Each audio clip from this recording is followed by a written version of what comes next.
నిన్నటి current affairs ప్రశ్నకు సమాధానం. ఇటీవల క్లైమేట్ చేంజ్ యాక్ట్ను ఆమోదించిన దేశమేది? గ్రీన్ హౌస్ వాయు ఉద్గారాలను నియంత్రించడానికి దక్షిణాఫ్రికా క్లైమేట్ చేంజ్ యాక్ట్ను అమలు చేసింది. ప్రధాన కాలుష్య కారకాలకు ఉద్గార పరిమితులను ఈ చట్టం తప్పనిసరి చేస్తుంది.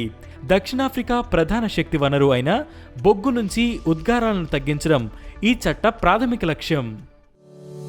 ఇక మొదటిది, లావోస్లో రామ్లలా స్మారక పోర్టల్ స్టాంప్ సెట్ను ఆవిష్కరించిన విదేశాంగ మంత్రి జైశంకర్. అయోధ్యలోని శ్రీరాముడి విగ్రహంపై విడుదల చేసిన ప్రపంచంలోనే మొట్టమొదటి పోస్టల్ స్టాంప్ ఇది. 2 స్టాంపులతో కూడిన సెట్లో ఒకదానిపై అయోధ్య రాముడి విగ్రహం, మరొక స్టాంపుపై బుద్ధుడి చిత్రాలు ఉన్నాయి. లావోస్ ఉప ప్రధానమంత్రి, విదేశాంగ మంత్రి సలెమెక్స్ కొమ్మసిత్ కూడా ఈ కార్యక్రమంలో పాల్గొన్నారు. ఆసియన్ యూనియన్ ఆధ్వర్యంలో జరిగే విదేశాంగ మంత్రుల సమావేశంలో పాల్గొనేందుకు జైశంకర్ లావోస్లో పర్యటిస్తున్నారు. ఏషియన్ సమావేశంలో పాల్గొన్న జైశంకర్ చైనా ప్రతినిధులతో సరిహద్దు ఒప్పందాలపై చర్చించారు. ఇక రెండవది, GWF global water tech award 2024ను సెంట్రల్ వాటర్ కమిషన్ CWC గెలుచుకుంది. న్యూఢిల్లీలో global energy and environmental foundation GWEF నిర్వహించిన గ్లోబల్ వాటర్ టెక్ సమ్మిట్ 2024లో central water commission CWC water department of the year విభాగంలో గ్లోబల్ వాటర్ టెక్ అవార్డు గెలుచుకుంది.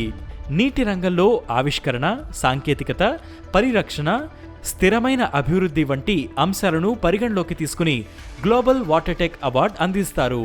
2006 నుంచి global water tech awards ఇస్తున్నారు. గ్రామ పంచాయతీలు, పట్టణ స్థానిక సంస్థలు, నీటి వినియోగదారుల సంఘాలు వినూత్న పద్ధతులను అనుసరించేలా ప్రోత్సహించేందుకు 2007లో నేషనల్ వాటర్ అవార్డ్స్ను ప్రారంభించారు. నీటి సంరక్షణ ప్రయత్నాలను గుర్తించడంలో ఈ అవార్డు విజయవంతమయ్యాయి. ఇక మూడవది, IIT ఢిల్లీలో ఐడియాస్ ఫర్ లైఫ్ పోర్టల్ను కేంద్ర మంత్రి భూపేందర్ యాదవ్ ప్రారంభించారు.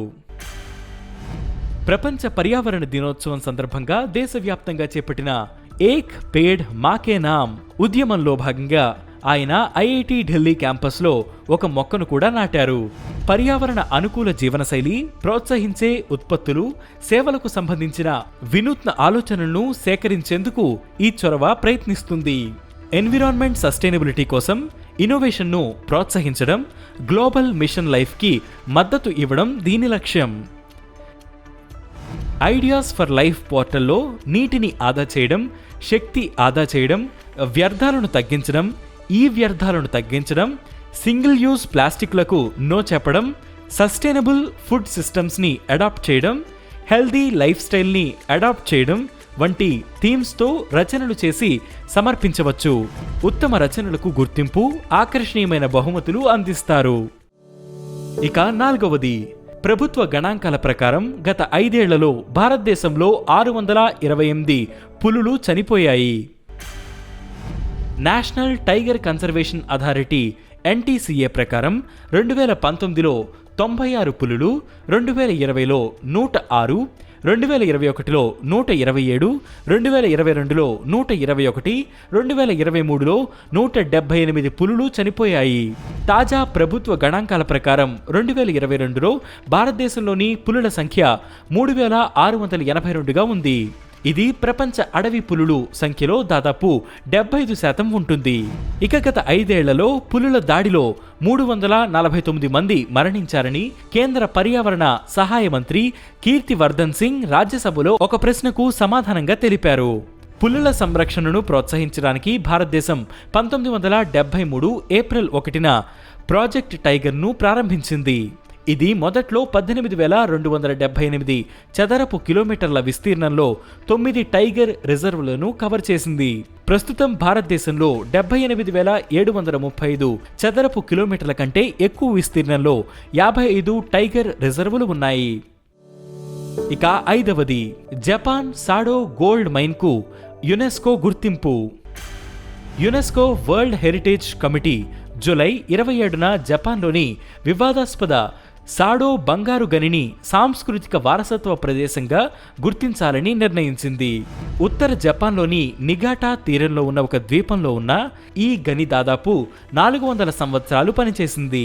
1989 వరకు ప్రపంచంలోనే అతిపెద్ద బంగారు ఉత్పత్తిగా ఉంది. రెండవ ప్రపంచ యుద్ధం సమయంలో కొరియన్ కార్మికులను హింసించడంతో ఈ గనిని మూసివేశారు. యునెస్కో గుర్తింపు ఇవ్వడం వల్ల టోక్యో, సియోల్ మధ్య సంబంధాలు మెరుగుపడతాయని ఆశిస్తున్నారు. న్యూఢిల్లీలో జూన్ 27న జరిగిన వార్షిక సమావేశంలో దక్షిణ కొరియాతో సహా కమిటీ సభ్యులు ఈ జాబితాకు ఏకగ్రీవ మద్దతు ఇచ్చారు. ఇక ఈ రోజు కరెంట్ అఫైర్స్ క్వశ్చన్: T20 ఫార్మాట్లో 2025 పురుషుల ఆసియా కప్కు ఆతిథ్యం ఇవ్వనున్న దేశమేది? ఈ ప్రశ్నకు సమాధానం మీరే కామెంట్ చేయండి.